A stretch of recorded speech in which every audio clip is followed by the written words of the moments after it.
Oke teman-teman semuanya, saat ini kita akan bersama-sama belajar tentang panduan substansi pengelolaan kinerja guru dan kepala sekolah. Ini adalah pengelolaan kinerja yang terbaru sejak 2024 nanti, di mana kinerja akan terintegrasi dengan PMM.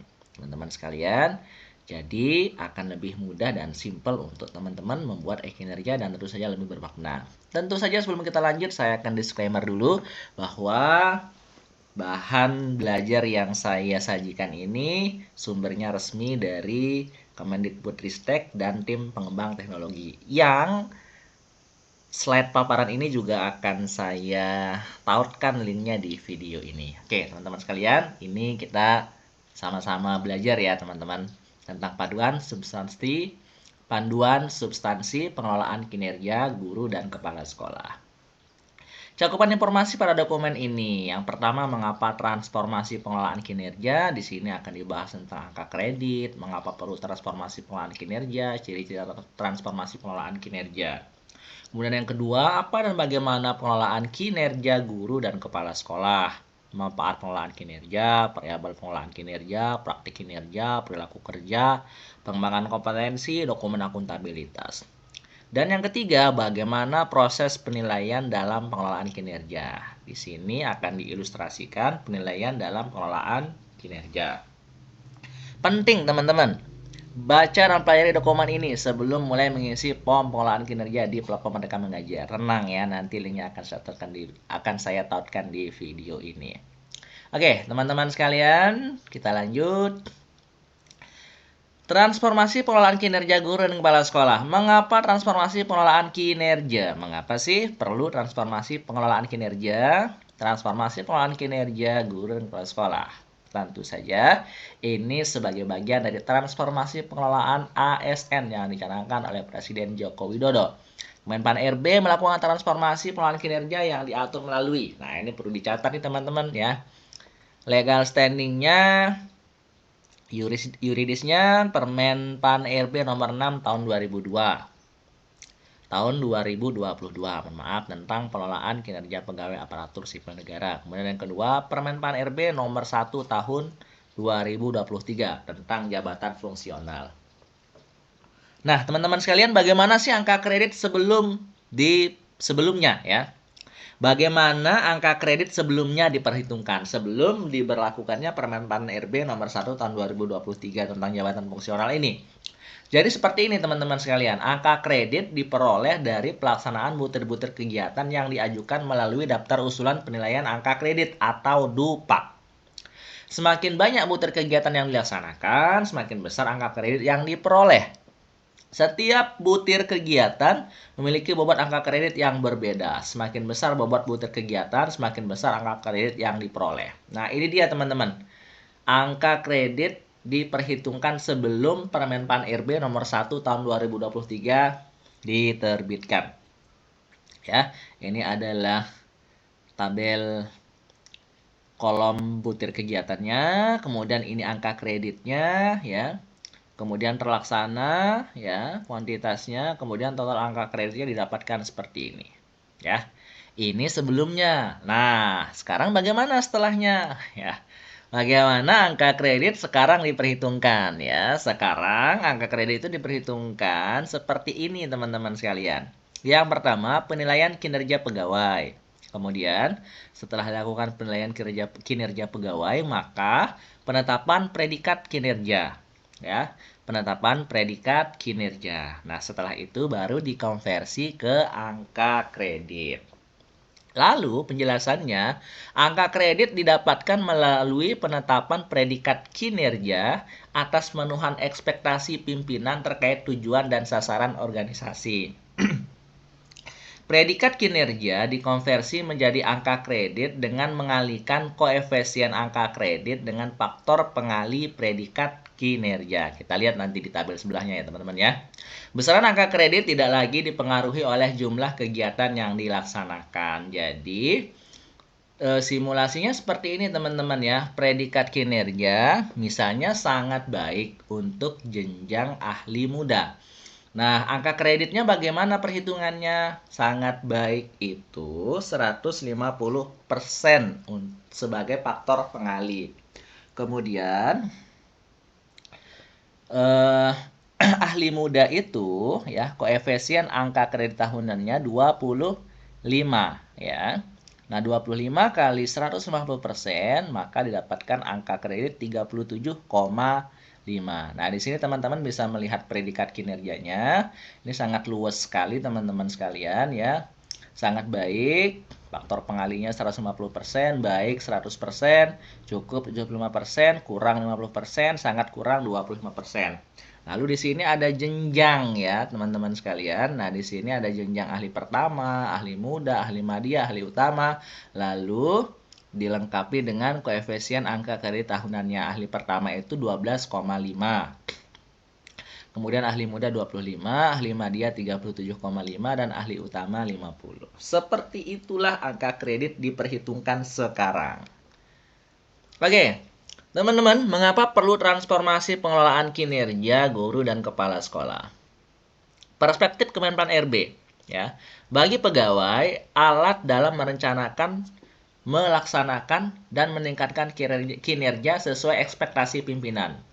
Bagi pimpinan, alat dalam mengelola kinerja sebagai alat dalam mengelola kinerja pegawai secara individu dan kolektif agar bisa berdaya mencapai tujuan dan sasaran organisasi. Bagi pemerintah daerah, alat dalam pengelolaan kinerja seluruh unit untuk mencapai tujuan dan sasaran pemerintah daerah. Lalu bagaimana perspektif Kemendikbudristek? Nah, di sini kalau perspektifnya Kemendikbudristek adalah bagaimana agar terciptanya transformasi pembelajaran. Apa itu transformasi pembelajaran? Di mana semua pegawai mendapatkan pengakuan atas kinerjanya yang menunjang transformasi pembelajaran untuk mewujudkan pembelajaran yang berorientasi pada peserta didik. Oke, lanjut. Teman-teman sekalian, apa ciri transformasi pengelolaan kinerja guru dan kepala sekolah? Nah, ini ada sebelum dan sesudah ya. Nah, merdeka dari beban administrasi. Sebelumnya, pegawai tersita waktunya untuk urusan administrasi. Atasan dan Pemda mengevaluasi dokumen secara manual. Ya, bagaimana sesudahnya atau yang sekarang? Penyelarasan dan percepatan proses melalui teknologi dan terintegrasi pengelolaan kinerja daerah. Kemudian lebih sedikit dokumen yang harus disiapkan dan direview oleh atasan dan Pemda. Yang kedua, merdeka memilih indikator yang relevan. Kemudian di sini teman-teman bisa melihat bagaimana praktik sebelumnya. Pegawai diukur dengan banyak indikator. Kemudian pemetaan kebutuhan peningkatan kinerja sulit dilakukan karena indikator terlalu banyak. Kemudian bagaimana sekarang teman-teman? Pegawai memilih satu indikator kinerja yang paling relevan untuk ditingkatkan. Nggak usah banyak-banyak, yang penting relevan dan tercapai ya, sehingga bermakna. Kemudian atasan dan Pemda dapat menyusun prioritas indikator sesuai kondisi sekolah dan daerah. Lalu berikutnya teman-teman, yang ketiga, merdeka untuk kinerja yang berdampak. Ini kuncinya teman-teman ya. Sebelumnya bagaimana? Tekanan untuk mencapai kinerja sempurna hanya melahirkan perubahan di atas kertas. Lalu sekarang, ini ekspektasinya ya teman-teman ya. Pegawai melakukan peningkatan kinerja berbasis observasi kinerja. Atasan dan Pemda fokus mendukung peningkatan kinerja yang berdampak nyata pada pembelajaran peserta didik. Bukan di atas kertas doang teman-teman seperti sebelum-sebelumnya. Oke, lanjut.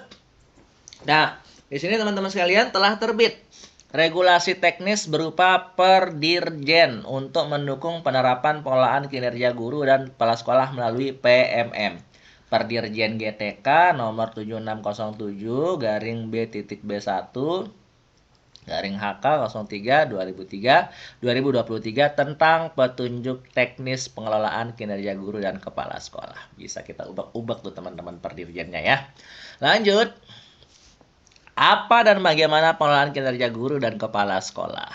Nah, di sini apa manfaat pengelolaan kinerja guru dan kepala sekolah? Yang pertama, memfasilitasi pegawai, guru, dan kepala sekolah melakukan pengembangan kompetensi dan peningkatan kinerja secara berkelanjutan. Yang kedua, memberikan pengakuan dan penghargaan terhadap kontribusi pegawai, guru, dan kepala sekolah terhadap peningkatan kualitas pembelajaran. Yang ketiga, memberikan penguatan dan dukungan terhadap peningkatan karir pegawai, guru, dan kepala sekolah berdasarkan kualitas kinerjanya. Oke. Lalu berikutnya, apa variabel pengelolaan kinerja guru dan kepala sekolah? Nah, di sini teman-teman bisa melihat. Yang pertama kita bisa melihat diagram yang di sini, teman-teman ada penilaian kinerja pegawai, praktik kinerja, pengembangan kompetensi, perilaku kerja, dokumen akuntabilitas. Nah, di sini yang utama itu adalah praktik kinerja ya, teman-teman ya. Pengembangan kompetensi ini dipertimbangkan. Kemudian perilaku kerja juga menjadi yang utama. Kemudian dokumen akuntabilitas dikumpulkan. Penetapan predikat kinerja. Setelah itu konversi ke angka kredit. Nah, terdapat 4 variabel yang dalam penilaian kinerja seorang pegawai. Yang pertama praktik kinerja ya. Variabel penilaian berdasarkan raport pendidikan guru indikator D1. Ini tentang praktik pembelajaran ya teman-teman ya. KS indikator D3 tentang kepemimpinan pembelajaran. Kemudian pengembangan kompetensi, variabel pertimbangan ya. Ini adalah variabel pertimbangan, kategori kegiatan, pendidikan, pelatihan, non-pelatihan, kontribusi komunitas, kontribusi sumber belajar. Kemudian perilaku kinerja, variabel penilaian. Ini juga menjadi variabel penilaian ya teman-teman ya. Nah, di sini yang akronim berakhlak, berorientasi pelayanan, akuntabel, kompeten, harmonis, loyal, adaptif, dan kolaboratif. Kemudian dokumen akuntabilitas wajib dikumpulkan. Dokumen yang menunjukkan akuntabilitas pegawai, guru, dan kepala sekolah dalam melakukan kinerja sesuai tugasnya. Tidak dinilai tapi dikumpulkan. Nah, teman-teman, keempat variabel di atas akan menjadi acuan penilai dalam melakukan penetapan predikat kinerja pegawai. Kemudian, predikat kinerja akan menentukan angka kredit yang diperoleh oleh pegawai. Seperti itu alurnya ya, teman-teman ya. Lanjut, apa variabel pengelolaan kinerja guru dan kepala sekolah? Yang pertama, ini ada kategori prioritas dan ada kategori akuntabilitas ya, teman-teman. Untuk kategori prioritas, untuk guru, praktek kinerja yang dilakukan guru dan menjadi prioritas peningkatan kinerja berdasar observasi kinerja. Kemudian kepala sekolah, praktik kinerja yang dilakukan kepala sekolah dan menjadi prioritas peningkatan kinerja berdasar observasi kinerja. Penilaiannya ini dinilai. Kemudian pengembangan kompetensi ya, pilihan kegiatan ini berupa pilihan kegiatan pengembangan kompetensi ya teman-teman sesuai dengan kebutuhan dan aspirasi karir pegawai di masa depan serta kesesuaian dengan kebutuhan dan tujuan satuan pendidikan. Ini dipertimbangkan ya teman-teman ya. Tidak dinilai. Kemudian perilaku kerja. Perilaku kerja ini sama dengan praktik kinerja, sama-sama berstatus dinilai ya. Perilaku yang diharapkan dari setiap ASN yang terdiri dari berakhlak itu, teman-teman. Kemudian akuntabilitas. Di sini dokumen-dokumen yang menunjukkan akuntabilitas guru dalam melakukan kinerja yang terdiri dari KOSP, SK tugas tambahan, kehadiran di kelas ya. Dokumen yang menunjukkan akuntabilitas kepala sekolah dalam melakukan kinerja yang terdiri dari KOSP, perencanaan program sekolah, pelaporan program sekolah, dan kehadiran di sekolah ini dikumpulkan. Lanjut. Nah, sekarang kita akan coba bedah bagaimana praktik kinerja. Nah, ini teman-teman sekalian, kita akan coba bedah bagaimana pengelolaan praktik kinerja guru dan kepala sekolah. SKP, sasaran kinerja pegawai, siklus peningkatan kinerja pegawai, dan penilaian kinerja. Guru dan kepala sekolah memilih satu subindikator kinerja dari indikator rapor pendidikan. Ini juga sudah saya jelaskan di video saya sebelumnya, teman-teman ya, tentang teknis banget teman-teman bagaimana cara memilih subindikator dari 8 indikator yang sudah disediakan. Nah, untuk guru indikator D1 tentang kualitas pembelajaran ya, teman-teman. Di situ ada 8 subindikator praktik pembelajaran. Hanya milih satu aja, teman-teman ya. KS, kepala sekolah, indikator D3, 8 subindikator kepemimpinan pembelajaran. Nah, di sini teman-teman siklusnya seperti ini ya. A, diskusi persiapan, ya. Kemudian B, observasi kinerja. Kemudian C, diskusi tindak lanjut. Kemudian D, upaya tindak lanjut. Dan E, refleksi tindak lanjut. Jadi siklusnya begitu, teman-teman ya. Per semester. Kemudian penilaian kinerja, guru dan kepala sekolah akan dinilai berdasarkan 3 aspek dari indikator D2 raport pendidikan. Upaya refleksi, upaya belajar, perubahan praktik. Berdasarkan nilai tersebut dan mempertimbangkan pengembangan kompetensi, ditetapkan predikat kinerja pegawai. Jadi pengembangan kompetensi tetap penting ya teman-teman ya, karena juga menjadi pertimbangan dalam rangka menetapkan predikat kinerja pegawai. Nah, bagaimana lini masanya? Tadi saya sudah sampaikan bahwa penilaian praktik kinerja itu dilakukan per semester. Jadi siklusnya itu dalam setahun ada 2 siklus teman-teman ya.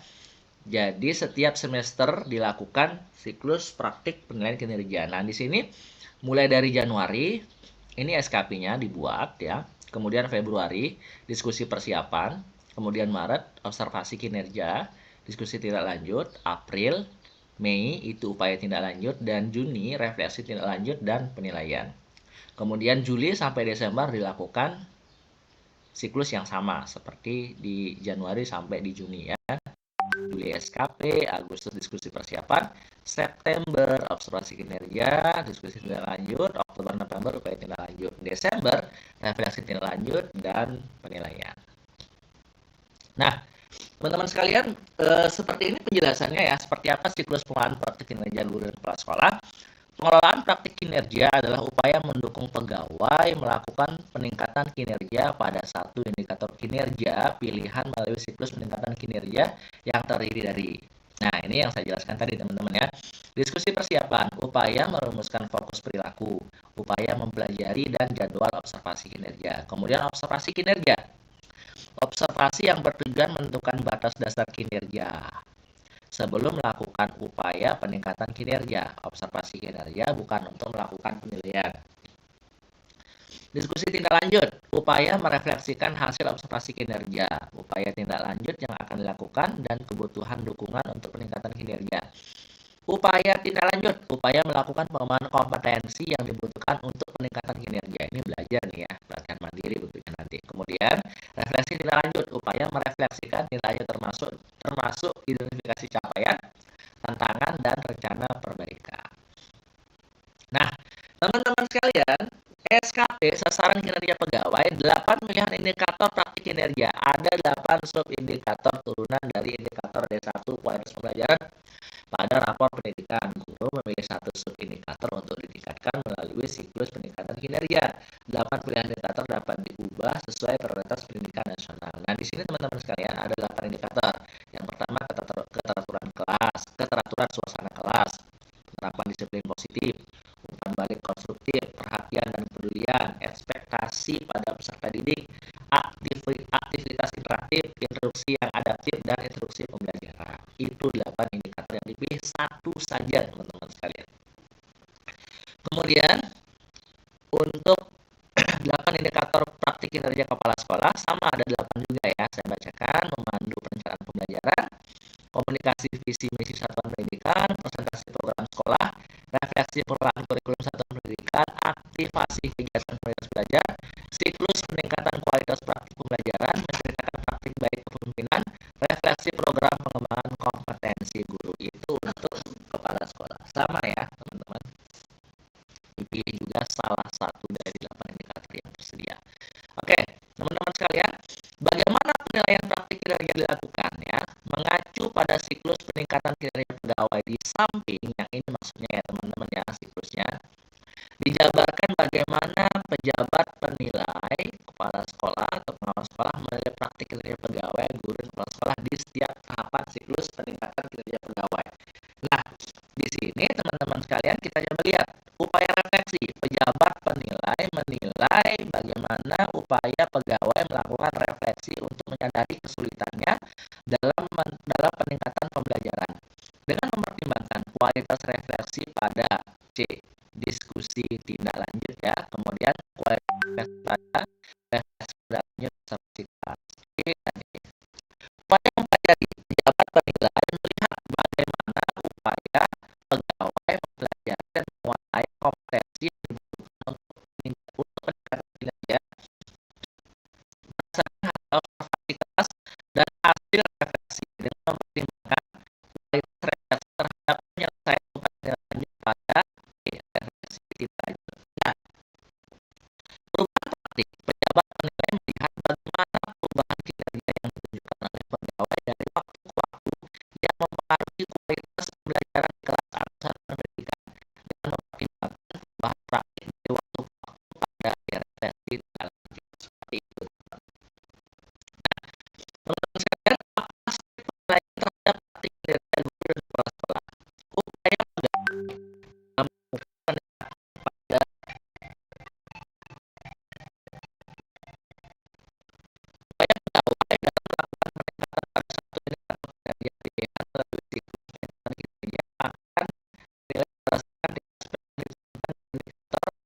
Kedua, refleksi bagaimana upaya pendekatan refleksi untuk menyadarkan dalam tingkat kinerjanya. Apakah program penjelasan berkenan dihadapi? Apakah mengakui kelemahan diri yang perlu ditingkatkan untuk mengatasi tersebut? Atau justru menyalahkan keadaan? Supaya mempelajari bagaimana upaya pegawai mempelajari dan menguasai kompetensinya kebutuhan untuk meningkatkan kinerja berdasarkan hasil observasi kinerja dan refleksi diri. Yang kedua, apakah program penyelesaian mempertimbangkan jangka disepakati atau akan menetapkan upaya selanjutnya? Perubahan praktik, bagaimana perubahan praktik dan pegawai dari waktu ke waktu yang berdampak pada kualitas pembelajaran di kelas atau satuan pendidikan dibandingkan batas dan kinerja yang dilihat berdasarkan observasi. Sekarang seperti itu. Nah, perilaku kerja ini teman-teman sekalian terkait dengan 7 aspek perilaku kerja yang akan menimbulkan hal itu tadi ya teman-teman ya. Tinggal rating ekspektasi, ekspektasi dan istilahnya saya juga teman-teman nomor tiga atau di sini dan yang berproses bergerak itu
juga